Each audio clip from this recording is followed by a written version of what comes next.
The animal that we saw was intelligent enough to work out that the best way to get away from us was a couple of 100 metres away. It was a hedge and he was going over it. I just froze. Didn't want to move because I didn't want it coming towards me or anything, something like that. You think, where the hell has that come from? Welcome to Big Cat Conversations. We speak directly to people who've encountered one of Britain's big cats. We also discuss the bigger picture. I'm Rick Minter, and thanks for joining me.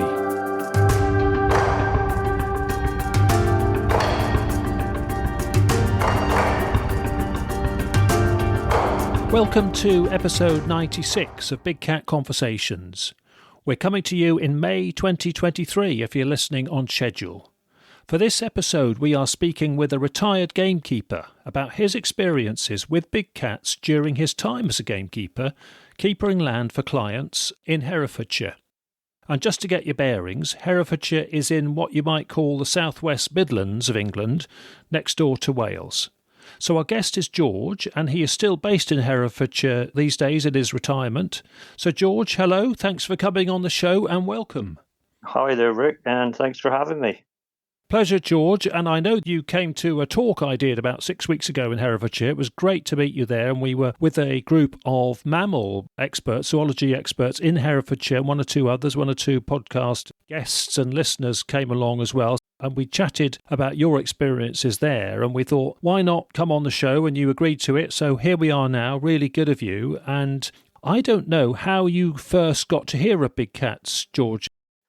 In the early 80s, I was working in a forestry area on Bodmin Moor is when I actually first come into contact with anything like this. And I was working with a team of 5 guys clear felling some forestry. This particular morning, one of the guys come rushing back to the camp and said that you've got to come and have a look at this. There is a big cat, or he said a lion. Well, at that time, we took it as a joke, but I could tell by his face that he was really serious. So up I get with another guy, and we walked about 50 metres from where we was based, and sure enough, there in the centre of the forestry, in the fire break, was a mountain lion. Yeah, that's what he meant when he said a lion. Yeah, we thought it was a joke at first, but less than 200 metres from where we was camped up, there was this mountain lion standing 200 metres from us, looking in the opposite direction. We was just looked at each other with open mouths, you know. For about 2 minutes, we looked at it. It turned around and just walked just casually back into the forest. And that was the very first time that 100% it was actually what was standing in front of us, you know. What do you reckon it was doing? Had it been disturbed? No, it wasn't, because by the time he'd got back to the camp, we only had to walk about 200 metres, so he had to walk back 200 metres. So it would have been 8 or 10 minutes maximum before we got to actually see it ourselves. So it was just standing, staring, not in the opposite direction, but looking from right to left, almost posing, you know. And eventually, after we watched it for 2 minutes, so there's 3 people looking at it, mine. It just looked straight at us. Whether it spotted us or no, it just walked off casually and walked back into the forestry where we'd been clear felling, you know. This was next to the Halvanna forest on Bodmin Moor. But it wasn't black, it was a lion, you know, it was a mountain lion, or Tan-coloured one. Yeah, dark brown it wasn't black. I mean, if people are not used to mountain lions, they could describe it as a lion or lioness. Yeah. And why do you think it was motionless? It was watching something in the opposite direction, you know, it was just rock solid looking, you know. And it had obviously been there from the time he'd seen it. It hadn't moved any position by the time we got back and looked at it again, you know. And that was in daylight, was it? Broad daylight. It was like 9 o'clock in the morning. And after a week or so, we met some guys that was also working in the forestry clear felling, and they said that one of their guys had spotted the same thing, all within the same week. January month it was, and it was late. Those days, of course, none of you had mobile phones or smartphones with cameras on, I presume. No, nothing, no.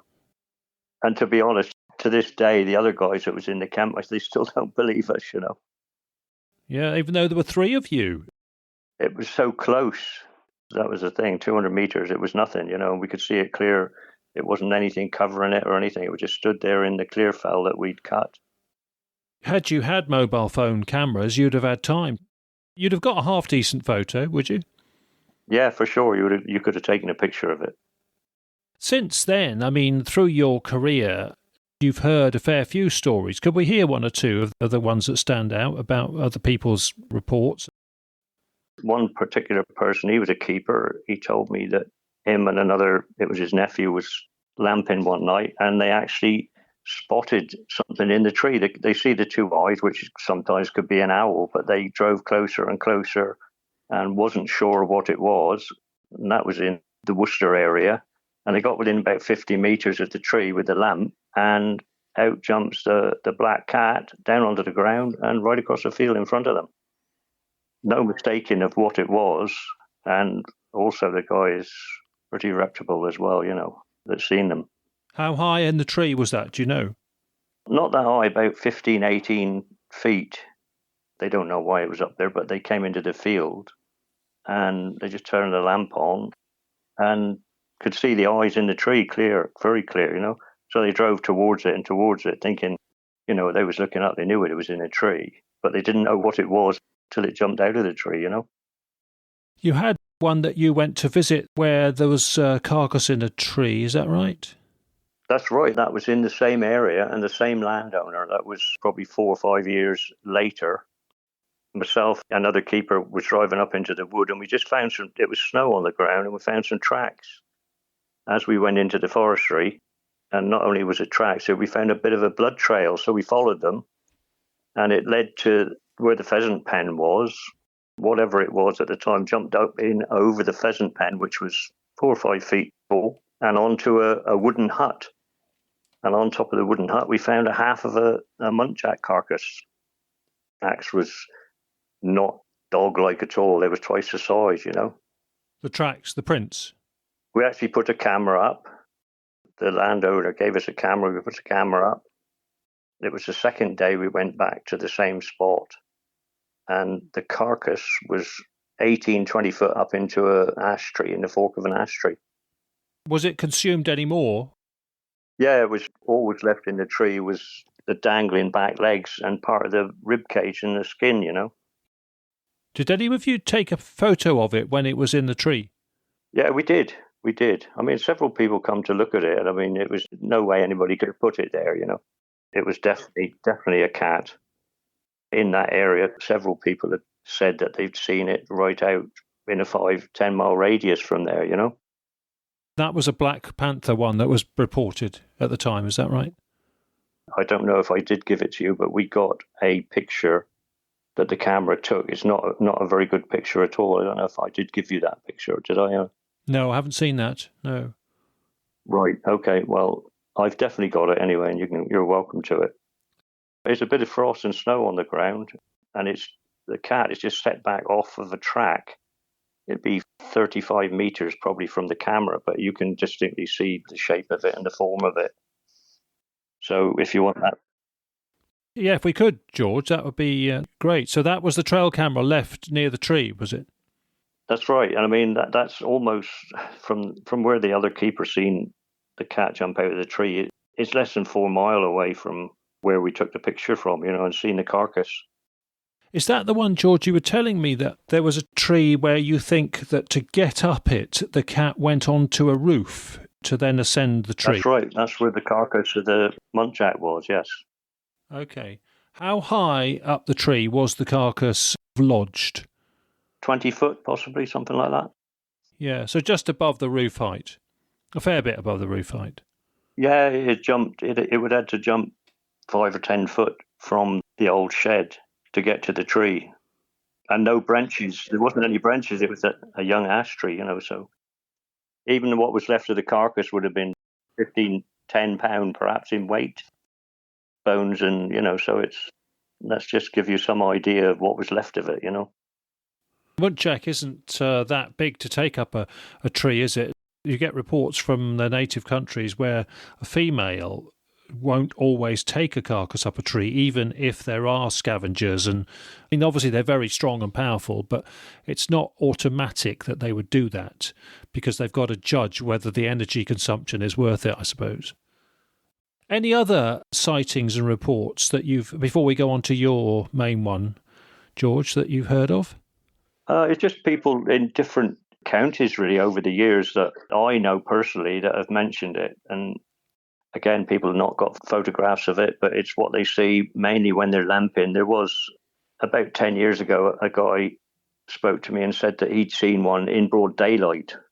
That is a black panther, But that was in the Welsh borders. He's seen it midday, afternoon, clear as a bell. 85 yards away is what he said. So you can't mistake anything at that range, Only for a few seconds. He was a gamekeeper, yeah. Do you think, George, some gamekeepers, even amongst their own ranks, keep it quiet? I think all sort of groups of people can often be guarded about talking about something potentially sensitive beyond their own circles. But do you think gamekeepers can often find it difficult because of their estates and people they work for? They know that it's not going to be wanted to let the information out, and so they are a bit cautious about what they say.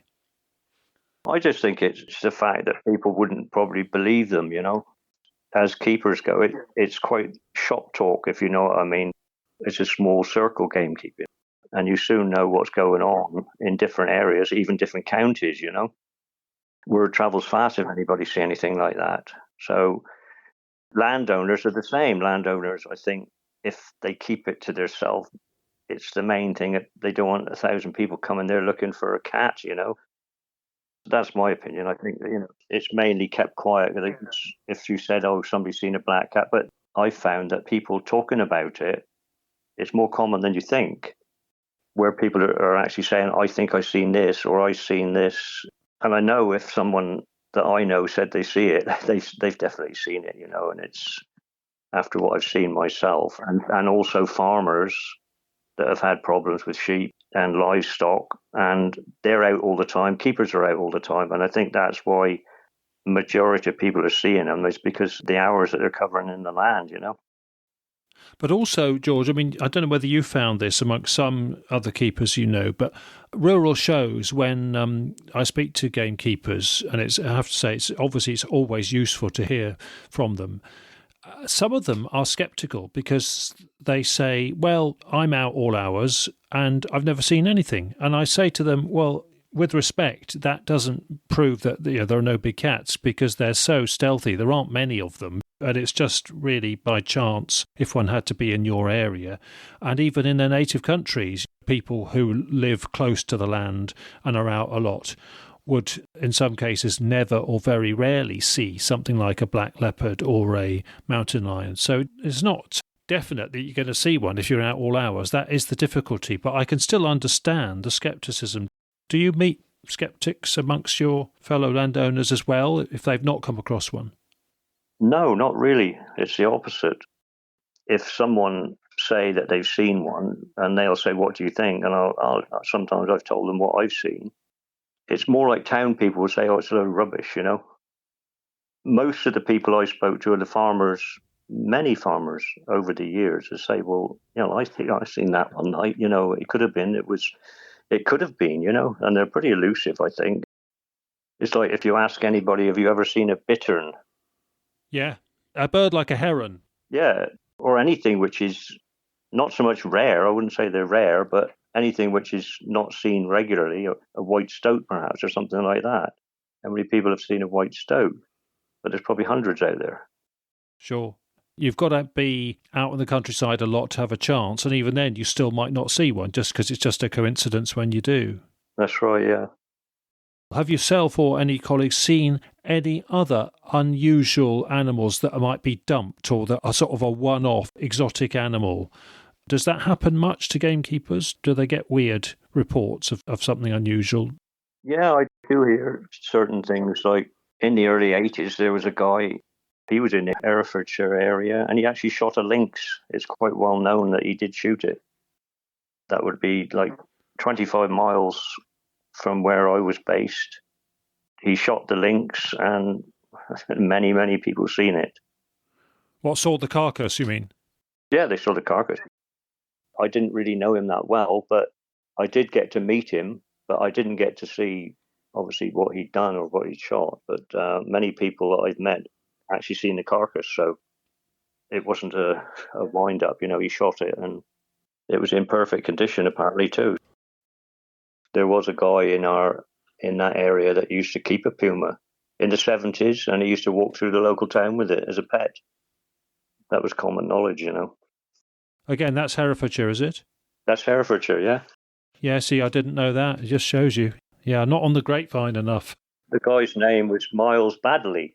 He was quite a famous guy in the area. He actually had a puma, and he used to walk through the local town with it. Before the 76 Dangerous Wild Animals Act came out, presumably, because he wouldn't be allowed to after that. Yeah. I think it was in the 70s that he was still available, Yes, okay.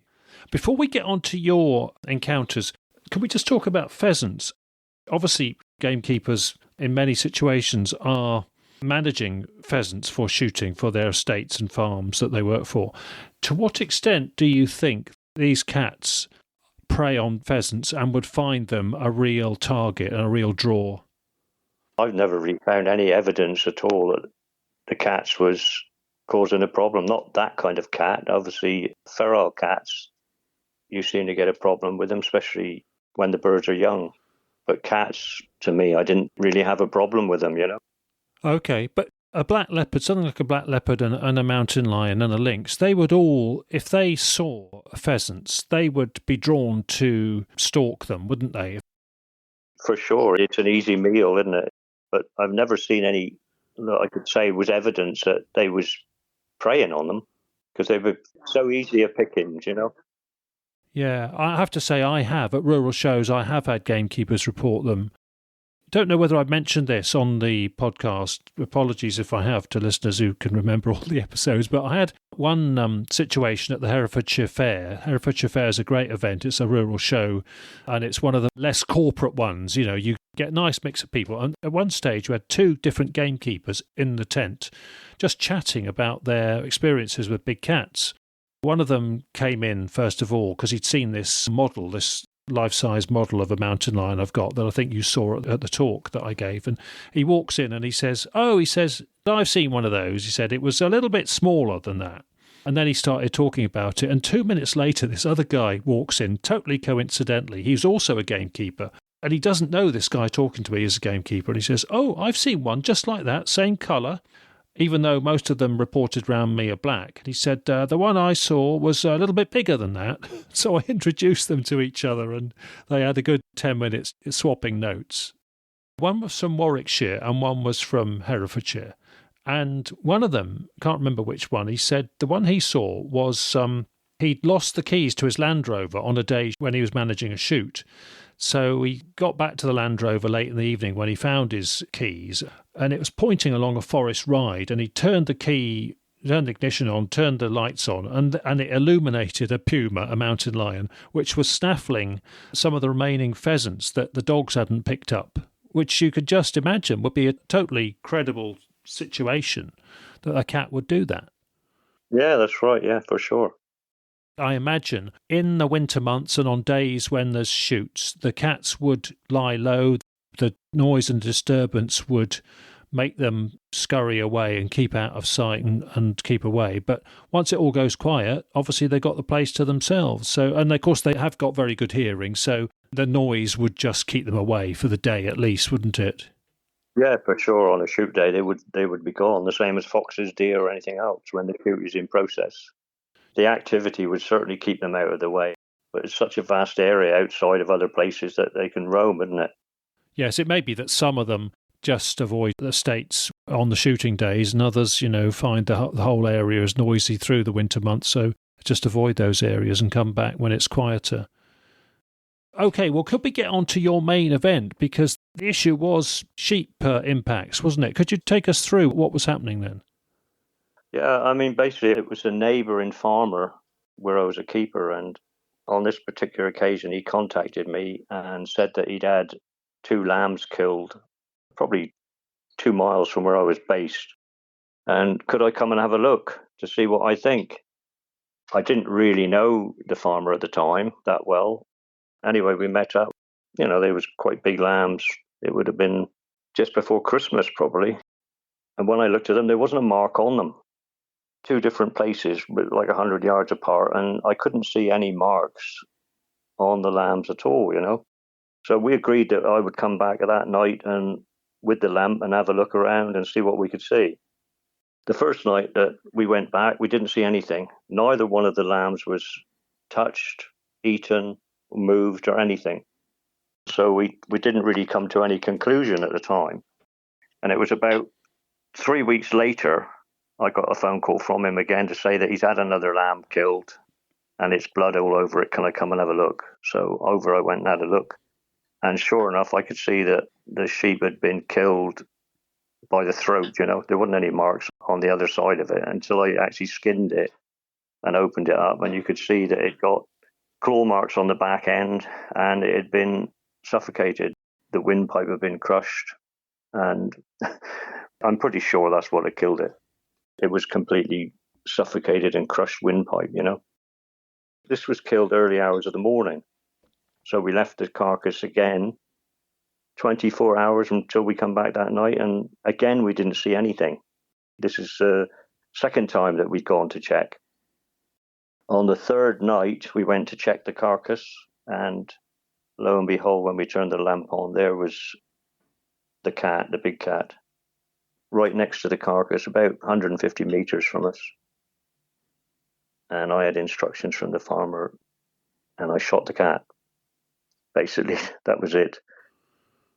We didn't really have a lot of time. The cat we could tell it was going to bolt, And he said shoot, and I shot it.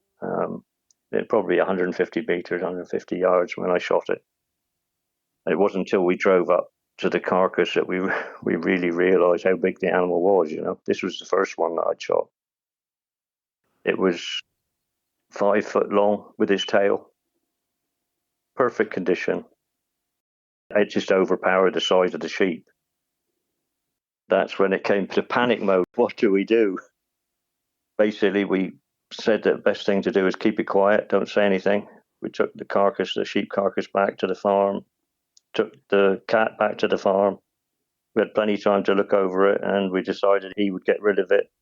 He actually put it in the dung pile underneath the dung with the machine.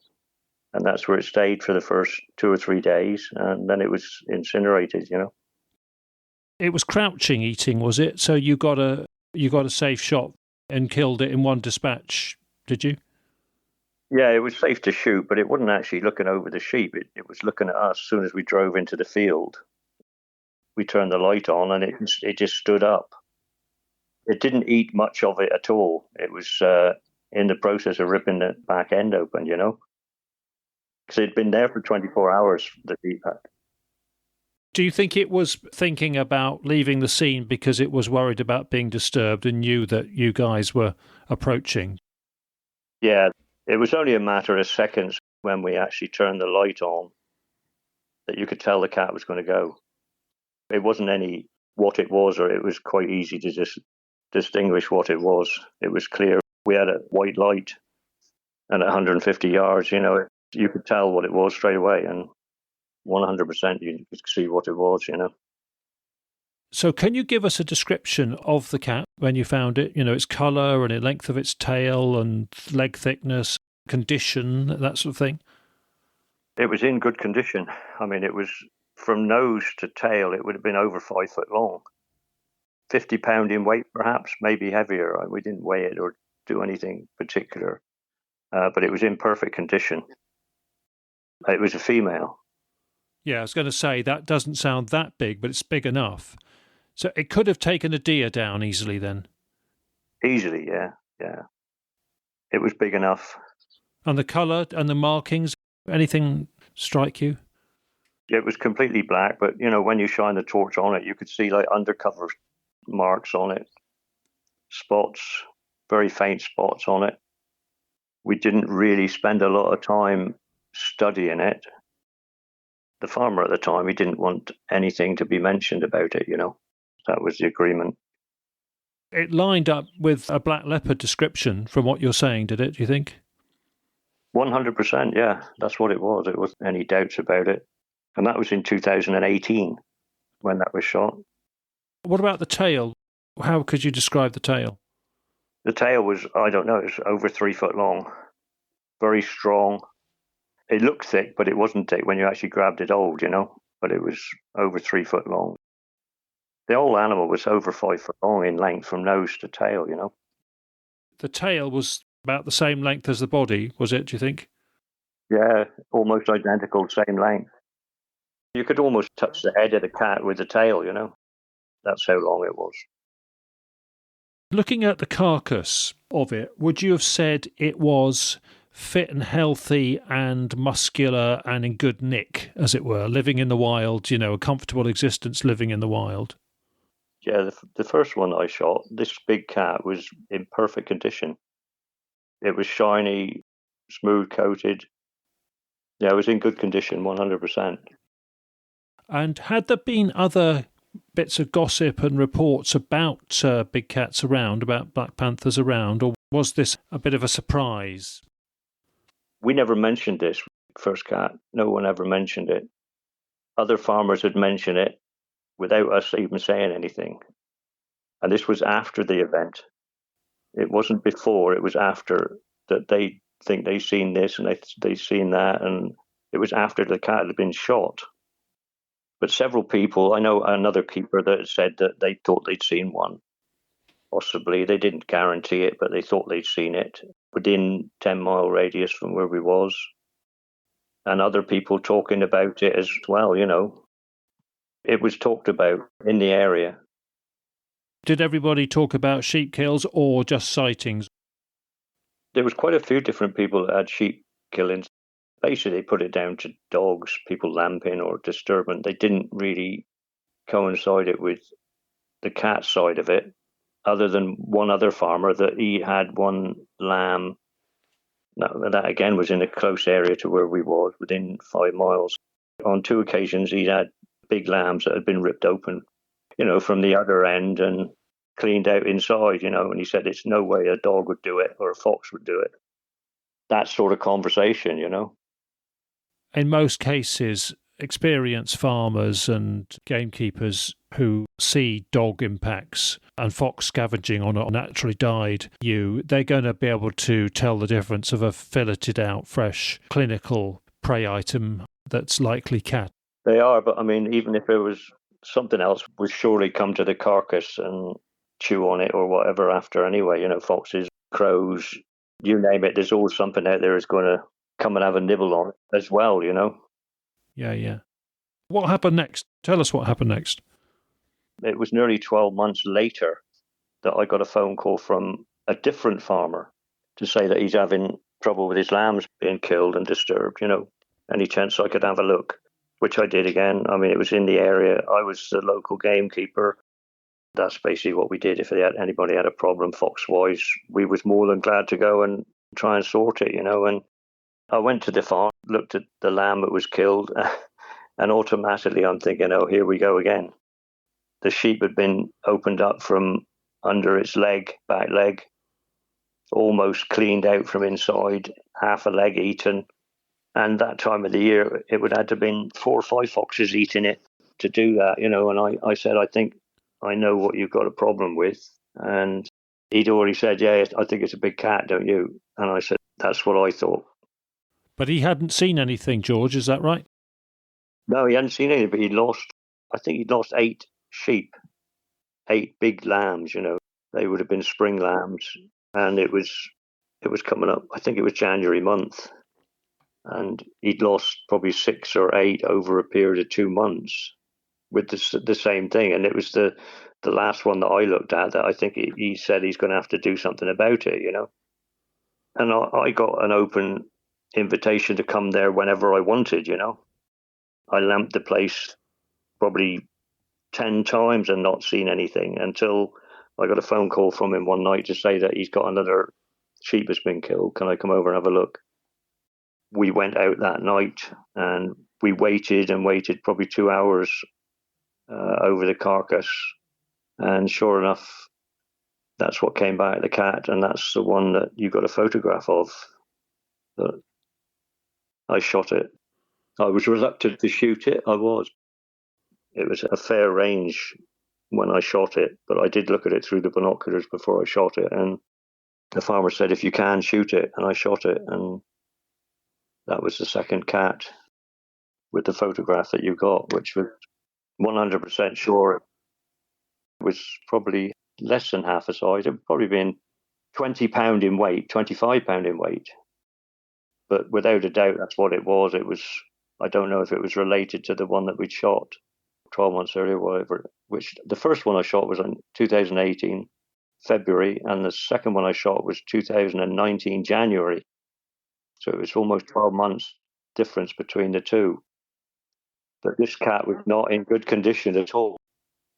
I say not good condition. It didn't look in good condition, although it was muscled up, physically fit, but not visibly fit, How far away was it from the first one you shot geographically? Probably 5 miles maximum. I mean, the one assumption may not be true, but I think it's a good bet, is that the smaller one was a cub of the larger one, do you think? Yeah, I think it was. I do think it was, because not only that, someone else about a few weeks later had spotted one similar size less than 3 miles from it. So this was after the event. No one knew that we'd shot the second one. It didn't really come out for another 12 months that I'd shot them, But somebody else had spotted one 3 miles away. Pretty respectable guy. He'd seen it, and he was 3 people with him when he seen it in the vehicle. That was also a farmer, a sheep farmer. So without a doubt, I think they was related, Yes, okay. And the smaller one, even though, in the photo you can see it's pretty small, that was still going for presumably smaller lambs, was it? Well, the lambs would have been 6 months old. That'll give you a rough idea how big the lambs was. So a fair size. Yeah. The carcass, I could prove that it had killed it, but it was certainly eating it, and it had cleared quite a bit of it out, whether it was one that done it or 2 that done it, but we don't know that it actually killed it. It was certainly feeding off of it, and it had eaten, all the offal had gone, the inside had gone, the back leg had been eaten off. It came back to the carcass if it didn't kill it, Shooting that one, you said that you shot it and then took some photos. We've got the one photo from the tail end, and we can see the length of the tail, a tubular form, which is very Panthera type tail, and the muscular thigh. If you had to age it, how old do you think that was? Yeah, I would say it was 6 or 7 months old, something like that. I wouldn't have any idea, but it was not fully grown by looking at his teeth, for one thing, His face was muscled as well. That's what made it quite clear what it is. The photo don't actually do it justice, but I mean, it was weight-wise, it was over 20 pound in weight, so it was a good size animal, The problem with it was the fur on it didn't look, whether it was molten, I don't know, but without mistake, you could notice the markings underneath its main coat, So similar to the bigger one, the markings were, the colour of the markings, were they? Yeah, there was. Yeah, it was quite distinctive that you could see it. Not so much in the picture, but... When it's been discussed, I know to date by contacts of mine, when people have considered it as a potential black leopard, and I think it's more difficult to appreciate the markings from the photo. I think you can see them. You can see them on the thigh especially, but obviously seeing it for real, you would have seen them better. But one thing which people have said is that you'd expect the feet to be a bigger size for a leopard, albeit that it was a small individual because it was presumably young. Did you get a good look at the feet at all? Did anything occur to you about the feet? Yeah, the feet was bigger than a normal cat, Obviously, when it's dead, it's relaxed as well. But no, I would say the feet on it was bigger than average. The length of its legs and the actual structure of it, it was really muscled up. I've never seen a feral cat look like that. or even a cross. The bit that stood out to me was actually his head and jaw in his face. And obviously I didn't turn it over because that's the side it was shot, But his head and jaw, it just looked totally different to any other cat, It looked like a leopard. Okay, and the ear shape? Yeah, the ears was rounded off. I mean, the photograph, you can see that. The ears was rounded off. And with the tail, there was, I don't think it was any question what it was. Obviously, it was, I wouldn't say it was struggling because it was in physically good condition, but not, like I said, visibly good condition. It was manky, not, the coat on it wasn't in good condition, Was it male or female? It was female. Okay. I know you said you did have one or two other photos, but you've got them on a computer in Africa because you did some work in Africa, so you're not able to recover those for us. So it's a shame, but you did take some more. I have got some more photographs that I will get to you at a later date. I've got no idea how to get them out of the computer. Okay. If we get them, and we can put them on the podcast, we will do. They include the sort of messy head side where the shot... Yeah, that's right, yeah. Did you get that with one shot, George? Yes, I did, yeah. What would you say to people who dislike the concept of shooting animals, George? It's a difficult subject. I mean, when there's livestock involved, I certainly wouldn't shoot another one. I regretted shooting the second one. The first one, it was quite obviously the farmer was distressed about what was happening, and that was part of my job. I mean, obviously, foxes are a little bit different to cats, but they was killing sheep, and there was no two ways about that. And unfortunately, it wouldn't have stopped. There's plenty of venison in all of the forests surrounding us, but if they chose to kill sheep instead of venison, there's plenty of other things that they could have eaten. It wouldn't have stopped, and that was why we made the decision that we did. Do you think that some farmers and gamekeepers are tolerant of them if they're behaving, as it were, if they're leaving the sheep alone or largely leaving the sheep alone? This is certainly the feedback I get anyway. I wondered if it's the feedback you get, that it is. Yeah, it depends how they're behaving as the attitude that farmers and keepers take to them. Until you come across the situation where you know what's killing it, it's up to the landowner, really. I think the problem that the guy had, this wasn't going to stop, if it killed 8 sheep, and it's obviously that it had killed them, but if it's killing them and not eating them, that's a different matter. If it's killing them and eating them, but I think it was, whether it was teaching the young ones to kill, I don't know. Yes, I think that can happen. Looking at the farmer's point of view, it wouldn't stop if it attacked a horse. I think you would have a different comeback from the public. If you proved a big cat had pulled a horse down, I think it would be a different situation. People would think different. Very difficult, because we do hear of some farmers who are tolerant of sheep taking because they just feel they're prepared to tolerate it. That's just up to the individual. If you've only got a small number of sheep and they're killing a big number, it's a different matter altogether. That's the way I looked at it, or he looked at it. Don't forget there was 2 different farmers. There wasn't the same farmer. Yeah, and this second one, the smaller one, we've got the photo of.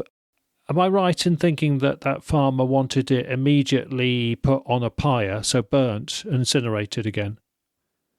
It was got rid of pretty quick, yeah. So you got the photos. You weren't able to take a clump of hair. I took the photos myself, until you contacted me. I didn't know that what you did existed, and... No, I mean, it's great that we've got the photo, because that's something. You weren't able, or you didn't take a photo of the larger one? No, I regret doing that. I did plan on getting probably the skull of it at a later date, but it wasn't possible, so... Yes, if it was incinerated, yeah. So there might have been another one, this other one that was reported, this other younger, smaller one, that was reported after you shot this one we have the photo of. 3 months later, from a totally different landowner, talking to the landowner that had the one shot.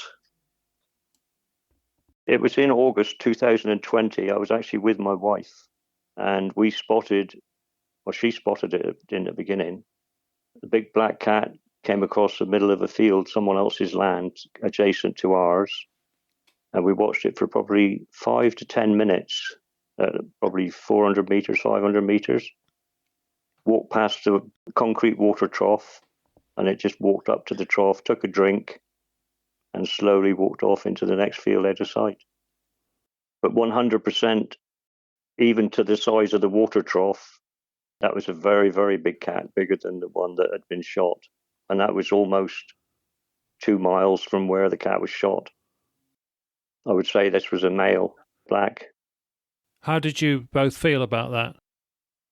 Yeah, we were just gobsmacked watching it. And it's then that my wife realised, because she'd never actually seen the dead cat. She'd seen the photograph, and it wasn't talked about much because I don't think she was too keen that I did it. But when she actually seen the cat herself, 12 months later, another cat, all in the same area within 5 square miles. That might have been the dad, mightn't it? I think it was. I think it possibly was, yeah. At least you weren't then getting to hear of any problems with ongoing sheep killing, hopefully.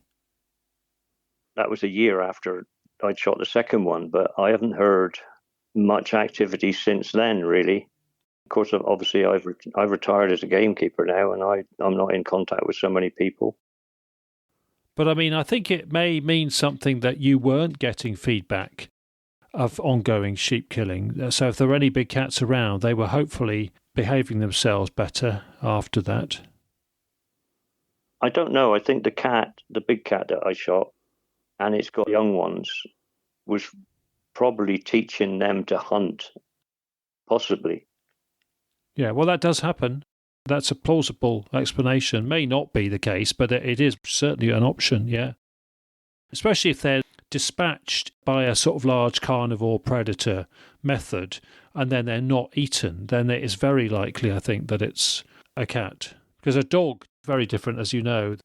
Yeah, that's right. I mean, they do make a mess of them. I've seen it myself, It takes a long time for a dog to kill a sheep, whereas a cat, it wouldn't take it long at all. No, exactly. Do you feel that, say, a sheep farmer in particular has a problem with a cat and they want to prevent that problem? Is there any other way that they can deploy to avoid shooting? Have you seen this issue of what are called fox lights, where you have these rotating lights, one sort of beam, and they whirl around and cause this fast-moving circular illumination? It's thought that, backed by evidence, that the cats do not like strong lighting, strong strobing and illumination. And so you can get these things that they're actually, commercially, they're called fox lights, and they're often used, I think, to keep foxes away, but they could be used for keeping cats away. I know what you mean, but I mean, obviously the best thing to keep cats away is electric fence, but it's knowing whether you've got a problem with the cat before you can go into that. I think we was lucky. We was lucky, very lucky, to get a shot at them. I don't know. I've met other keepers which could have shot them, but they didn't shoot them because they wasn't 100% sure what they was actually looking at, because it's not a lot of time. It's a time thing, you see it and they're gone. And of course, though, you got the chance. It may be that somebody would have ongoing issues with what they think is a cat predating sheep, and they would, despite trying, they would actually never coincidentally get the timing correct when it turns up, when they're ready. Do you think that could happen? Yeah, for sure. I think we was just very, very lucky, more than anything. I did spend a lot of time out there looking, and to be honest, I didn't see tracks. I didn't see a lot of tracks or anything that convinced you that it was until, and if anybody came to me tomorrow and said they'd seen a black cat, I would say, yeah, for sure. There's no question about they're out there and they're moving from areas. It's just the fact that in that area, it appears to be people, not so much since I've finished my keepering, but are seeing things all in that area. Worcester, Herefordshire seems to be a spot for them. I don't know. Maybe just be that, I have a bit of a grapevine that way, not same as yours, and I'm sort of rekindling it now, actually having done a talk and go through the grapevine of some podcast listeners and things. So I think a lot depends on one's grapevine, actually, for introducing you to contacts who might talk about it. But in terms of shooting them, Do you think it is largely at night with the right kind of equipment and the thermal sights and scopes and magnifications that are on the firearms these days that gives people a chance? It's largely going to be a nighttime event that it happens, do you think? Well, I've seen them in the day and the night. It's one of those things, the equipment's out there. It's just timing, be in the place at the right time. People say they see them crossing the road. One person I spoke to, more than 2 people in the vehicle seen it. You can't argue the fact that they're moving, and it's just strange that they're seeing them in the same areas as everybody else is seeing. So they're not moving away, We don't know how far they travel, but it just seems to be people, whether it's people I know, and it comes back that they're in that area or this area, they just seem to be in Herefordshire, Worcestershire, and on the Welsh borders is where you hear about it. I know other people are seeing them in different counties, but more regularly, I think you would know that more than me, in the areas I'm talking about. At the talk you turned up to, we had from one of the mammal specialists, we had a report, didn't we, of one, I think it would have been January, in West Herefordshire, anyway, Mid-West Herefordshire. Very credible report. Yeah. Of a large black one. Did you get reports of tan-coloured ones, of mountain lion types at all during that episode? No, all black. Other than that shot lynx that you heard about, have you had reports of lynx from colleagues? Yeah, I did speak to one person in the Kent area. They reckon that they had a lynx on their property around the Ashford area. Kent does seem a busy county for cats, certainly. If we come on to attitudes amongst people and amongst gamekeepers, presumably attitudes vary. When we're discussing this at the event, the talk that you came to, you seem to be very much now of a view that the cats are, a predator like this is a benefit to the ecosystem for deer culling and that sort of thing. Is that the case? Yeah, I think so, 100%, because the amount of sheep that they kill is pretty minimal. So they must be living off of something else, which would almost certainly be deer. And I don't even know if they kill foxes, but there's a lot of deer out there. They're living on something else other than sheep, because the amount of sheep which are being killed is very small, I think, that I've heard. They're doing a good job out there somewhere, aren't they? I think. Back to my question about pheasants, presumably they're not devouring pheasants, because again, I think gamekeepers would be concerned if they were overdoing pheasant killing as well, presumably, although I think they will take pheasants if they get the chance.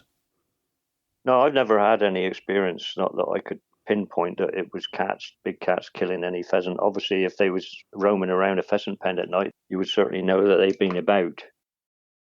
You see them as a benefit in the British countryside because of that role they play, that top predator role. And do you think many of your colleagues feel the same? Many of your former colleagues, gamekeeper friends and contacts feel the same? Or do you think the view varies? No, I think they would all feel the same. Obviously, you've got to be a balance. I regret shooting the ones I shot. I wish I never did it, but I would never be talking to you if I didn't. If they was causing a problem, obviously, you've got to do something about it. I don't say you'd have to shoot them, but most people I spoke to said, I wouldn't shoot one if I seen one.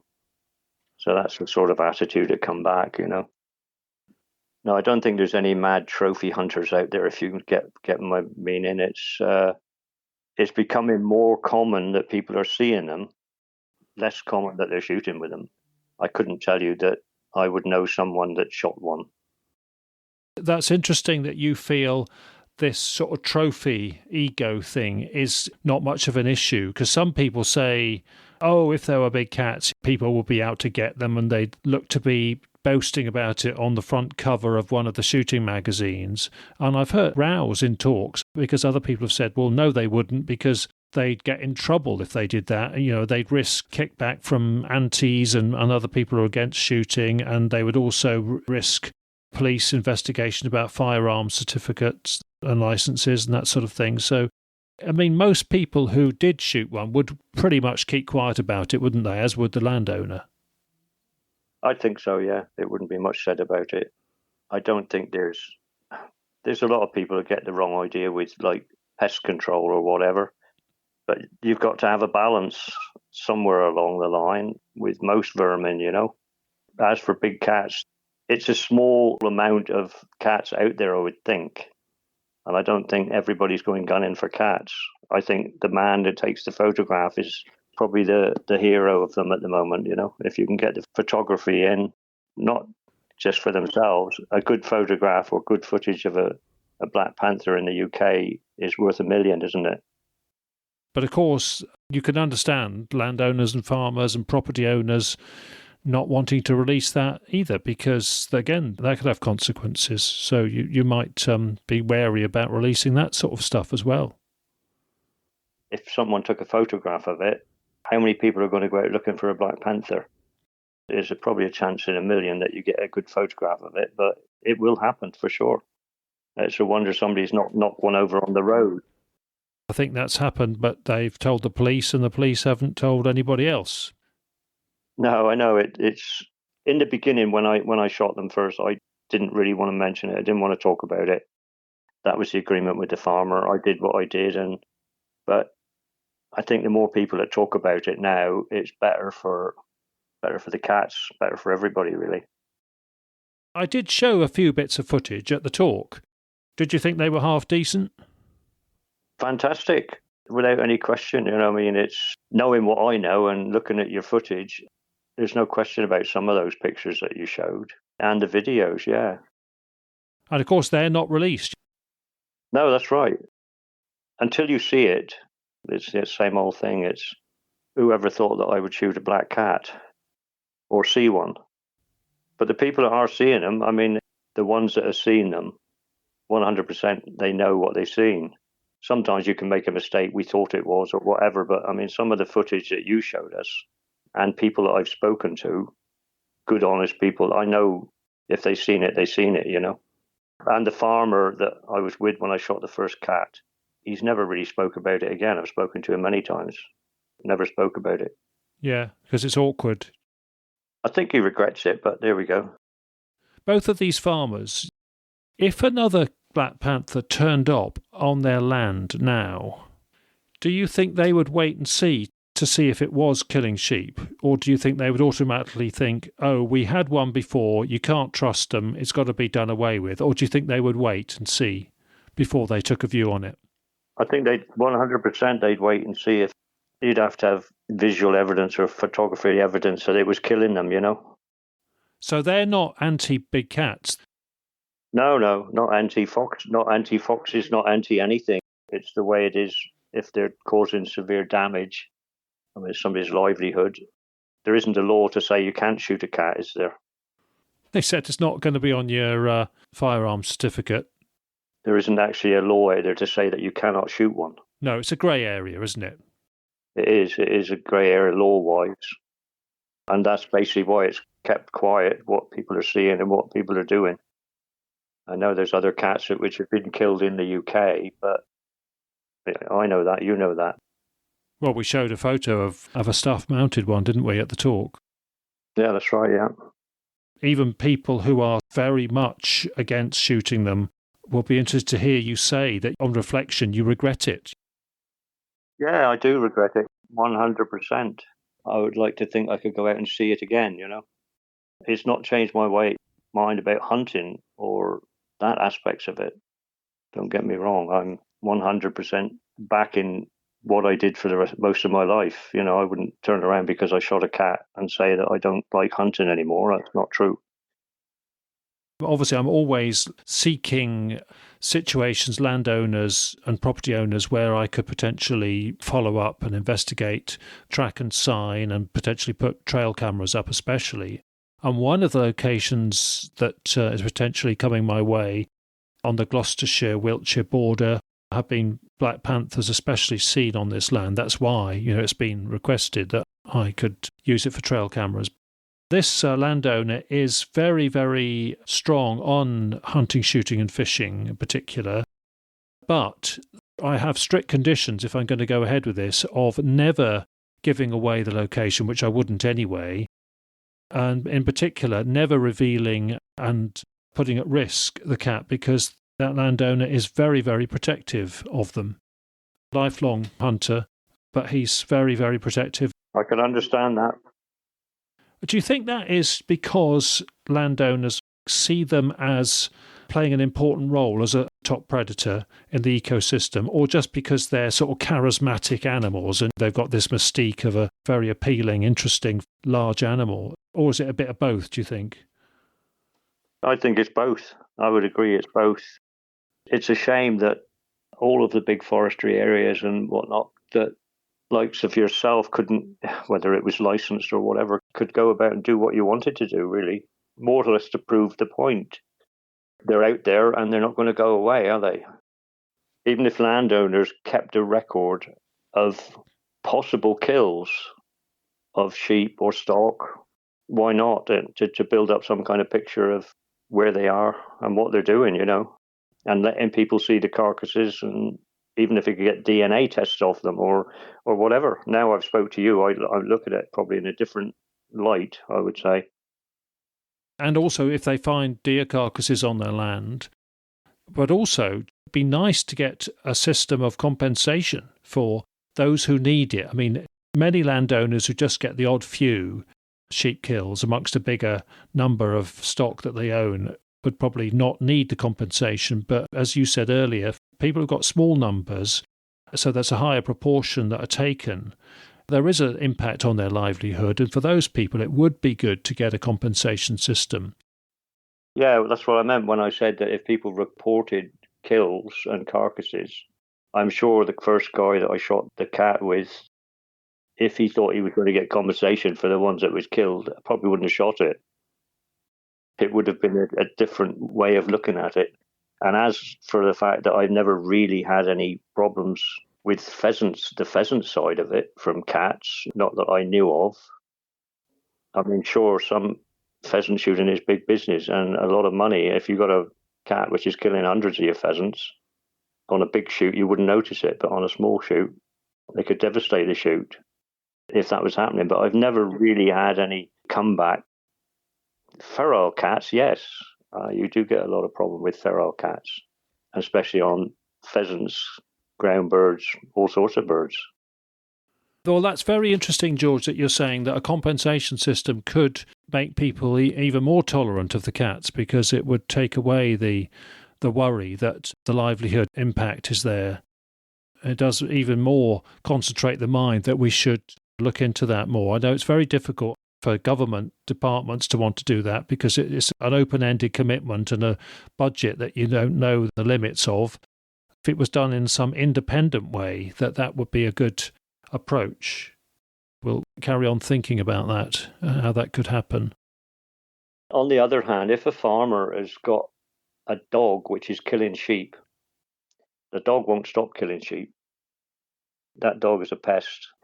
No matter if somebody's let it off the lead or whatever, if the dog is a killer, the same as a cat, if a cat is a killer, I mean, you can only put up with that so much. If the dog was shot on somebody's land, which the farmer has a perfect right to shoot the dog if he's killing his sheep, that is the law. People don't bat an eyelid about it. Only the owner of the dog. And I have seen that in the past. Obviously, if someone is getting a big cat killing a lot of sheep, then obviously the chance of catching it is nil. The chance of shooting it is very slim. So the only way to cure that is compensation. The other thing is that occasionally you might get people cheating the system, or you might get the wrong verdict on an assessment of a carcass. But I think if you got, say, 3 people in the system that were assessing the photos and they had to get a verdict of, is this 90% towards ticking the boxes for a likely big cat impact, that would be the way you do it, I think. Between those people, their experience, I think, would largely get it right. Though occasionally they might get one wrong, but they would largely be able to distinguish, a dog impact and fox scavenging on a dead one from an actual large predator like a big cat's impact and consumption. It's been a long time that farmers have had to put up with sheep harassment, whether it's on the hill or wherever it is, people's dogs chasing them, people's dogs killing them. They've never had any backing at all, as far as I know. It's sort of shoved under the carpet. the only way that it's been cured is the farmer shot the dog. As for the police side of it, yeah, police and media give out warning messages, but you still get irresponsible or ignorant. Sometimes it's people are not irresponsible, they're just unaware of the potential risk that their dog may be to sheep and lambs. They're not packs of dogs roaming around killing sheep. If someone's dog has got off a lead and it's a pest dog, well, the farmer's got no backing one at all over that, have they? If he lost 20 sheep, what compensation would he get? Is none. And because of the numbers of dogs, there's always going to be more sheep lost to dog worrying than there is to big cats, because there aren't many big cats, and luckily not many of them target sheep. I think this issue that you raise about them using sheep to train the young is an issue, and we don't know to what extent that happens, but I think it does happen sometimes. But at least I think when that does happen, it doesn't mean that that particular cat is going to be an ongoing lifetime sheep killer. It's just an occasional event, when a few are taken out. But it doesn't mean that they stay as a lifelong, menace to sheep. Yeah, going back to when we said about the mother cat with the young cat teaching it to hunt, that cat, the second cat that I shot, would have been too small to hunt with its mother if they was related. It was 12 months in between, so the cat wouldn't have been big enough for the mother to be teaching it. It would have been big enough to kill one of those lambs. That cat, the second cat that I shot, was big enough to kill a 6-month-old lamb. Maybe it's not related to the first one. We'll never know, of course. We'll never know.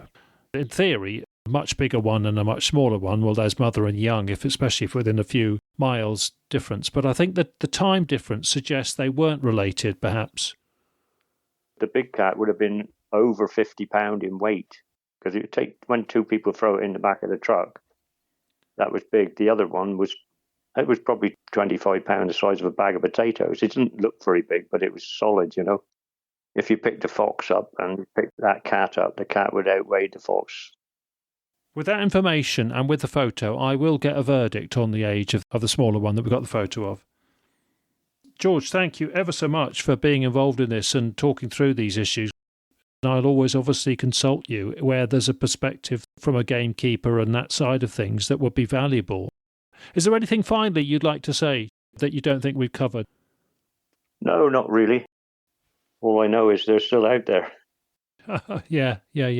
Well, what I would say to you is if you can get contacts interested who would get their estates or farmers or property owners able to host trail cameras because they think something's happening, that would be splendid, and I or contacts in Herefordshire could, or yourself, if you were able to do it. I'll do my best, and look forward to speaking to you again. Good stuff. Well, thank you ever so much for your time, George, and thank you very much for being a guest on Big Cat Conversations. You're welcome, Rick. I hope it's been helpful.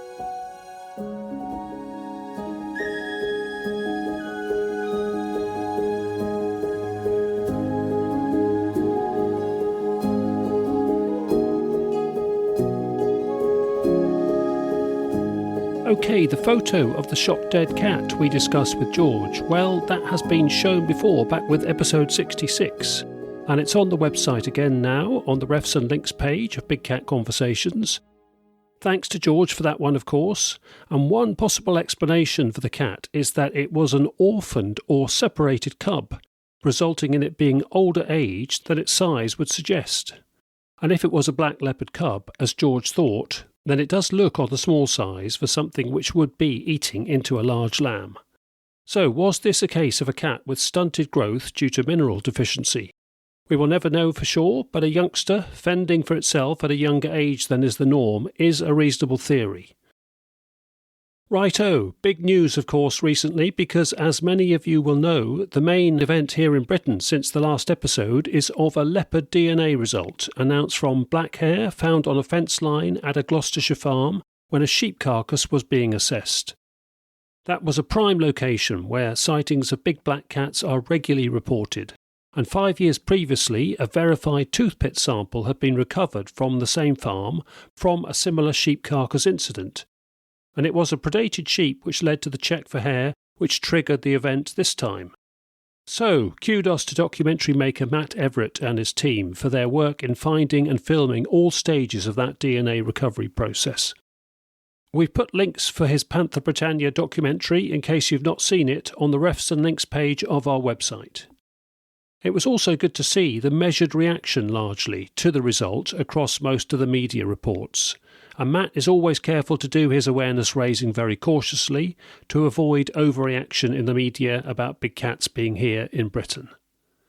In terms of other known DNA results, as we mentioned in the last episode, a scat from Dorset found by Jonathan McGowan also yielded a leopard result from a black hair within it, presumably from the host animal, and Matt Everett's team also take credit for getting the result for that sample. In fact, there have been at least 4 leopard DNA results in the last 20 years in Britain, and they are all from samples of black hair, so strongly confirming the case for melanistic leopards making their home here. The first known result was one back in 2003 in Lincolnshire, when hair was found and tested after a sighting of a big black cat. On our website, we've linked a Daily Telegraph press report at the time of that particular case, so there we are, that was 20 years ago. And then to make up the 4th known result, well, that was something arranged by this podcast, because one of our listeners did find himself in possession of a shot dead and mounted stuffed black leopard from northern England from over 10 years ago. We tested that one because we got a bit of hair from it, and inevitably we got a panther pardus result. And the test yields a sequence which is an important reference. Hopefully with more tests we will learn more about our own Panther pardus britannica, as Mark Graves was saying in the last episode. OK, it's always neat to have follow-up reports and information from previous guests on the podcast. Well, we have an update from Billy, the train driver witness, who we heard from in episode 75, about his sighting at the front of a freight train in North Yorkshire. Well, he has just received a report from one of his colleagues, and he and Billy are fine about it being read out here. So here we go. 17th May 2023 at 8:45 p.m, I was travelling south on the East Coast Main Line just north of York. There was a black cat about the size of a large dog jumping through the fields next to the tracks, possibly chasing something. The tail was longer than a domestic cat and it was far too large to be mistaken for one. Only saw it for a few seconds but have no doubts about it. OK, so that's short and sweet, but it's got some good detail. And we have the 3 words location as well from that informant, but I won't relay that as I'm sure you'll understand. Billy pointed out that his sighting was about 5.5 miles from that spot, but it was almost 30 years back, so this one is a different generation, no doubt. So many thanks for that one, Billy, and I should say that that's the 3rd report that I've had passed on to me from North Yorkshire in 6 weeks. The other 2 were around 30 miles northeast of there. And it would be good to have more on the show from Yorkshire in the future, because Yorkshire has been a busy county in the past. So if anyone is interested in coming on, please get in touch, or if you could point us to a potential guest, that would be great. Righto, for our next episode we have 2 guests. Our first informant is from mid-north Somerset, and she saw a black panther, black leopard-like cat earlier this year. And she will explain the reaction it got amongst her running club, because she wasn't alone for the sighting. And for the second half of episode 97, we have another instalment from South African tracker Mark Graves. He'll reflect on meeting British big cat investigators recently and the challenges we face pursuing evidence here in Britain. And we'll hear about his close-up incident with a crocodile in South Africa. Obviously he survived that, but it all helps our discussions about being alert near stealthy predators. OK, that's our lot for this time, so signing off now. Thanks again to George, our guest, and thank you everyone for listening. Take care and bye for now.